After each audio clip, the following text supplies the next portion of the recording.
મિત્રો, આ વિડીયોમાં આપણે વ્યતિકરણનો એક નવો કોન્સેપ્ટ જોઈશું। જો કોઈ રકમની અંદર આવું તમને આપેલું હોય કે તમે યંગના પ્રયોગમાં λ1 તરંગલંબાઈ વાળો પ્રકાશ પહેલા વાપરો છો, λ1 તરંગલંબાઈ વાળો પ્રકાશ એટલે રાતો પ્રકાશ વાપર્યો, એના વડે તમને અહીંયા n1મી પ્રકાશિત શલાકા મળી। n1મી મતલબ ચોથી મળતી હોય ચોથી, અને ત્રીજી હોય તો ત્રીજી, એટલે λ1 તરંગલંબાઈ વાળા પ્રકાશ વડે કઈ શલાકા મળે છે? n1મી પ્રકાશિત। હવે તમે અહીંયા પ્રકાશ બદલી નાખો એટલે λ2 તરંગલંબાઈ વાળો પ્રકાશ વાપરો, મતલબ રાતાની જગ્યાએ જાંબલી વાપરો, તો પડદા પર એ જ જગ્યાએ મધ્યથી એટલા જ અંતરે n2મી પ્રકાશિત શલાકા મળતી હોય, અને આ બંને શલાકાઓ એક જ જગ્યાએ મળતી હોય, મતલબ એક જ જગ્યાએ સંપાત થતી હોય, તો તમે કયા સૂત્રનો ઉપયોગ કરી શકો? તો સમજો, આપણે અહીંયા λ1 તરંગલંબાઈ વડે n1મી પ્રકાશિત શલાકા, λ2 તરંગલંબાઈ વાળા પ્રકાશ માટે n2મી પ્રકાશિત શલાકા એક જ જગ્યાએ સંપાત થાય છે।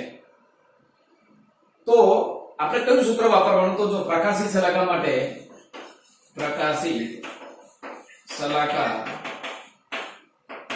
માટે મતલબ સહાયક વ્યતિકરણના કારણે પ્રકાશિત શલાકા માટે શું એને શરત લખીએ છીએ? પદ તફાવત બરાબર પદ તફાવત શું લખીએ છીએ? પદ તફાવત x small d upon capital D બરાબર d sin θ બરાબર n λ। તો તમે ધ્યાનથી જો, તમે અહીંયા પ્રકાશ બદલો તો પણ આ અંતર તો બદલાવાનું નથી, ઉદ્ગમ તો જે અંતરે રહેવાના છે એટલે d અંતર અચળ થશે, ઉદ્ગમથી પડદાનું અંતર બદલાવાનું નથી એટલે કેપિટલ D એ અચળ થશે, અને પ્રકાશ બદલ્યા પછી પણ બંને શલાકા આ જ જગ્યાએ મળે છે એટલે મધ્યથી આ શલાકાનું અંતર x એ અચળ થશે, એટલે આ ત્રણેય રાશિ અચળ થાય। તો તમે આના બરાબર અચળ લખી શકો, એટલે અહીંયા આના બરાબર તમે અહીંયા અચળ લખી શકો। તો આપણે કોનો ઉપયોગ કરવાનો? આનો ઉપયોગ કરવાનો, n λ બરાબર અચળ, કારણ કે પ્રકાશ બદલાય પણ શલાકાઓ તો એ જ જગ્યાએ મળે છે, આ અંતર જે છે એટલું જ રહેવાનું બંને શલાકા માટે। પહેલા λ1 માટે જે શલાકા મળી, λ2 પ્રકાશ લઈએ તો પણ બીજી શલાકા માટે કોઈ ગમે તે પણ એ જ જગ્યાએ મળે, તો આ અંતર ના બદલાય, આ નંબર લે ના બદલાય, તો આ ત્રણેય અચળ ગણાય। અને આના બરાબર શું લખાય?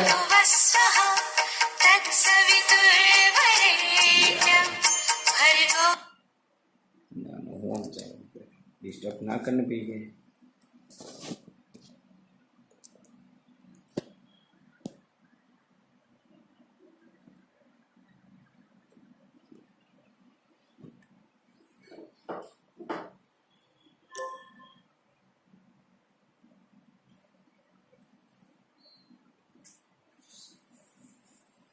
तो जो n λ बराबर अचल लखाय, n λ बराबर अचल, तो एनो मतलब શું થયો? પહેલા n1 λ1 માટે n1 ની શલાકા બરાબર λ2 માટે n2 ની શલાકા, આ બંને સરખા થાય।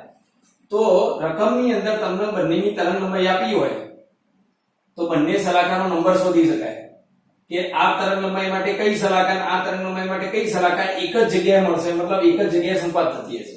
તો યાદ રાખવાનું, સંપાત થતી બે શલાકાઓ સંપાત થતી હોય એવું લખ્યું હોય એટલે તમારે આ સૂત્રનો ઉપયોગ થાય। ઉદાહરણ તરીકે હું લઈ લઉં અહીંયા, ઉદાહરણ તરીકે 5000 તરંગલંબાઈ વડે 5000 એંગસ્ટ્રોમ તરંગલંબાઈ વડે મળતી ચોથી પ્રકાશી શલાકા એ 4000 એંગસ્ટ્રોમ તરંગલંબાઈ વાળા 4000 એંગસ્ટ્રોમ તરંગલંબાઈ વડે મળતી કઈ શલાકા પર સંપાત થશે? તમે 5000 તરંગલંબાઈ વાળો પ્રકાશ વાપરો તો ચોથી શલાકા મળે છે આ જગ્યાએ, અને એની જગ્યાએ તમે 4000 તરંગલંબાઈ વાળો પ્રકાશ વાપરો તો કઈ શલાકા એ જ જગ્યાએ મળશે, એટલા જ અંતરે મળશે। તો તમારે અહીંયા કશું કરવાનું નહીં, સીધું અહીંયા સૂત્ર વાપરવાનું, n λ બરાબર અચળ, n1 λ1 બરાબર n2 λ2, બસ હવે n2 કરતા બનાવો તો λ2 નીચે જાય એટલે n1 λ1 અપોન λ2, તો n1 બરાબર કેટલા લખાશે? 4, λ1 બરાબર 5000, λ2 બરાબર 4000, આ કેન્સલ થશે, 4 કેન્સલ થાય તો મતલબ પાંચમી શલાકા, તો 5000 એ ચોથી શલાકા, તો 4000 એ પાંચમી શલાકા એક જ જગ્યાએ ભેગી થતી હશે। આગળ બીજો નવો કોન્સેપ્ટ જોઈએ આપણે। જય હિન્દ વિદ્યાર્થી મિત્રો, હવે આગળ વ્યતિકરણમાં બીજો એક નવો કોન્સેપ્ટ છે કે યંગના પ્રયોગમાં બે સ્લિટ વચ્ચેનું અંતર તરંગ લંબાઈ જેટલું હોય તો પડદા પર વધુમાં વધુ કેટલી પ્રકાશની શલાકા રચાશે. હવે આવી કોઈ રકમ આપી હોય કે વધુમાં વધુ કેટલી પ્રકાશિત કે કેટલી અપ્રકાશિત શલાકા રચાશે, તો અહીંયા હું જે તમને રીત બતાવું છું એનો ઉપયોગ કરવાનો. જો ધ્યાન રાખો, અહીંયા તમને પહેલા તો આપ્યું છે બે સ્લિટ વચ્ચેનું અંતર તરંગ લંબાઈ જેટલું છે,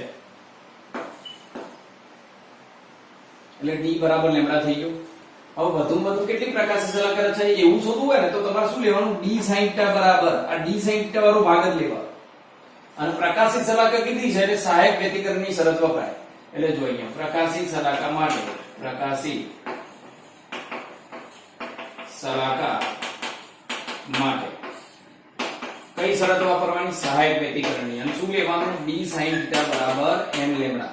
કેમ d sin θ લીધો એ કારણ હું પછી બતાવું છું. હવે આપણને રકમમાં શું આપ્યું હતું, d અને લેમ્ડા સરખો છે એટલે sin θ બરાબર n લેમ્ડા અપન d. આ d છેદમાં લે પણ આ બે તો સરખા છે એટલે ઉડી જશે અને માટે sin θ બરાબર n. હવે સમજો આ sin θ ની મહત્તમ કિંમત, sin ની મહત્તમ કિંમત કેટલી હોય તમે ગણો તો sin 0 ની 0, sin 30 ની 1/2, sin 60 ની √3/2 અને sin 90 ની 1. એટલે વધારે વધારે કિંમત 1 હોય, 1 થી વધારે કિંમત હોય નહીં. એટલે sin ની મહત્તમ કિંમત 1 છે.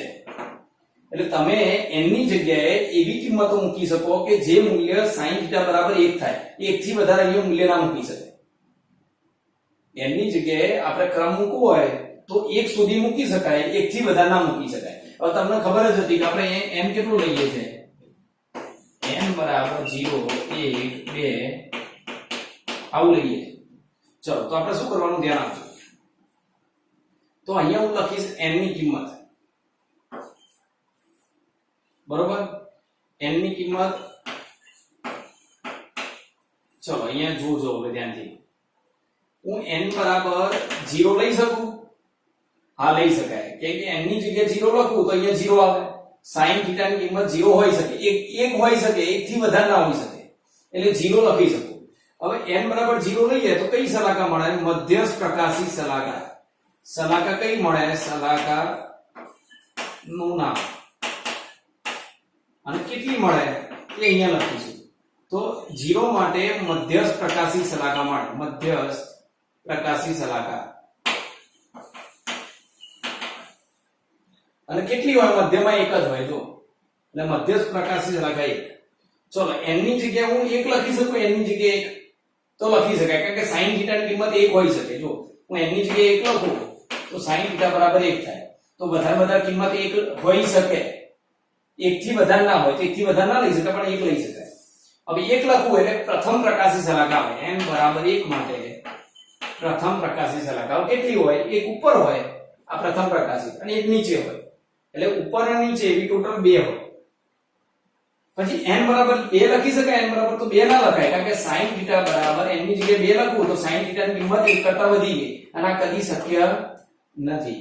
એટલે તમે n ની કિંમત 0 અને 1 લખી શકો એટલે ટોટલ કેટલી પ્રકાશી શલાકાઓ મળે, 3. એટલે આમ કુલ 3 પ્રકાશિત શલાકાઓ રચે, કુલ 3 પ્રકાશિત શલાકા મળશે. બીજું એક ઉદાહરણ જોઈએ. યંગના પ્રયોગમાં બે સ્લિટ વચ્ચેનું અંતર 2 લેમ્ડા જેટલું હોય. બે સ્લિટ વચ્ચેનું અંતર 2 લેમ્ડા હોય તો પડદા પર વધુમાં વધુ કેટલી પ્રકાશી શલાકા મળે, તો શું કરવાનું, જો પ્રકાશી શલાકા માટે પ્રકાશી શલાકા માટે તો શું લખાશે, d sin θ બરાબર n લેમ્ડા. હંમેશા વધુમાં વધુ કેટલી પ્રકાશિત કે અપ્રકાશિત માટે આનો જ ઉપયોગ કરવાનો. ચલો d છેદમાં sin θ બરાબર n લેમ્ડા બાય d. હવે d ની જગ્યાએ આપણે શું લખી શકીએ, 2 લેમ્ડા. d ની જગ્યાએ 2 લેમ્ડા, લેમ્ડા કેન્સલ થઈ જશે એટલે n બાય 2. તો sin θ ની કિંમત કેટલી આવી, sin θ બરાબર ધ્યાનથી જોજો, sin θ બરાબર n/2.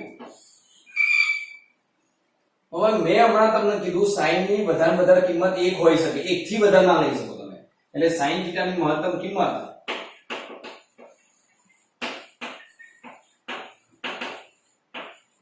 1 હોવાથી આપણે n ની કિંમતો એવી મૂકવાની કે જેથી sin θ બરાબર 1 થાય, 1 થી વધુ ના જોઈએ. ચલો n બરાબર 0 લખાય. તો n બરાબર 0 લખો તો 0 ભાગ્યા 2 એટલે 0 તો લઈ શકાય, કારણ કે 1 થી વધુ ના જોઈએ, 1 થી ઓછો જ ચાલે. તો આ કઈ શલાકા? મધ્યસ્થ પ્રકાશિત શલાકા. અને મધ્યમાં કેટલી હોય? 1 જ હોય. ચલો n બરાબર આપણે લખીએ 1. તો 1 લખું ને એટલે 1 ભાગ્યા 2 એટલે 0.5 થાય, એટલે 1 થી મૂલ્ય ઓછું થઈ ગયું અને માટે 1 લઈ શકાય. હવે n બરાબર 1 લખીએ એટલે કઈ શલાકા કહેવાય? પ્રથમ પ્રકાશિત. 1 ઉપર હોય ને 1 નીચે હોય એટલે પ્રથમ પ્રકાશિત શલાકા. એવી કેટલી હોય? 2. 1 ઉપર ને 1 નીચે. ચલો n બરાબર 2 લખાય. ચલો 2 લખો. 2 ભાગ્યા 2 એટલે 1 થઈ ગયો. તો sin θ ની કિંમત 1 અને માટે લઈ શકાય. તો આને કહેવાય દ્વિતીય પ્રકાશિત શલાકા. અને દ્વિતીય પ્રકાશિત પણ જો મધ્યથી એક ઉપર પ્રથમ, આ પ્રથમ, આ દ્વિતીય, તો આ દ્વિતીય, એટલે ઉપર નીચે 2 દ્વિતીય પ્રકાશિત શલાકા હોય. પછી n બરાબર 3 લખાય તો એની જગ્યાએ 3 લખો તો 3 ભાગ્યા 2 એટલે 1.5. તો 1 કરતા મૂલ્ય વધી ગયું એટલે 3 લખી શકાય નહીં. 1 થવું જોઈએ, 1 થી વધુ ના જોઈએ. તો વધારે વધારે તમે n ની કિંમત 2 સુધી લઈ શકે એટલે કુલ કેટલી પ્રકાશિત શલાકાઓ મળી? 5. એટલે આમ કુલ તમને 5 પ્રકાશિત શલાકાઓ મળે. જો આગળ બીજો એક કોન્સેપ્ટ જોઈએ, મતલબ બીજું એક ઉદાહરણ જોઈએ. યંગના પ્રયોગમાં 2 સ્લિટ વચ્ચેનું અંતર લેમ્ડા જેટલું હોય. 2 સ્લિટ વચ્ચેનું અંતર d એ લેમ્ડા જેટલું હોય તો પડદા પર વધુ કેટલી અપ્રકાશિત શલાકા રચાય? તો જો અહીંયા d બરાબર લેમ્ડા. અહીંયા કઈ શલાકાની વાત કરી છે? અપ્રકાશિત. અપ્રકાશિત શલાકા એટલે વિનાશક વ્યતિકરણ. વિનાશક વ્યતિકરણ. તો શરત શું લખાય? તો પદ તફાવત બરાબર પદ તફાવત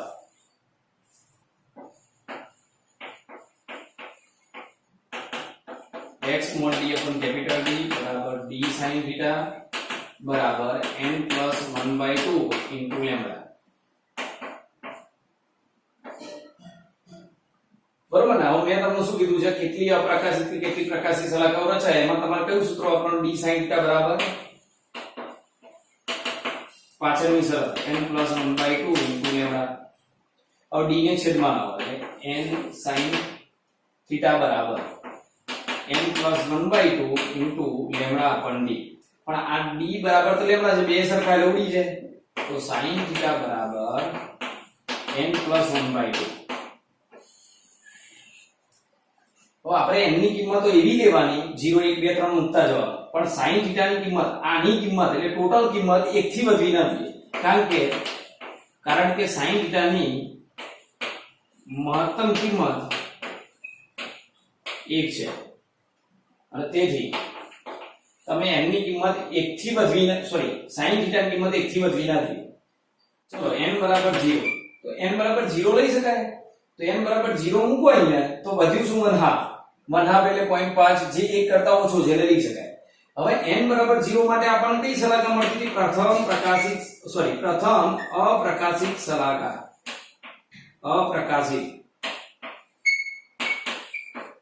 અને પ્રથમ અપ્રકાશિત કેટલી હોય? 1 ઉપર હોય ને 1 નીચે હોય એટલે ટોટલ 2 અપ્રકાશિત થાય. હવે તમને એવો પ્રશ્ન થાય 0 માટે આપણે પ્રથમ અપ્રકાશિત શલાકા ગણતા હતા. n બરાબર 0 તો પ્રથમ અપ્રકાશિત, n બરાબર 1 તો બીજી અપ્રકાશિત. એટલે n બરાબર 0 માટે પ્રથમ અપ્રકાશિત શલાકા કેટલી મળી? 2. હવે n બરાબર 1 લઈ શકાય. તો અહીંયા 1 મૂકો તો 1 અને વત્તા અડધો એટલે દોઢ થઈ જાય, 1 કરતા મૂલ્ય વધી જાય, માટે આ લઈ શકાય નહીં. તો પડદા પર બધું કુલ 2 અપ્રકાશિત શલાકાઓ છે.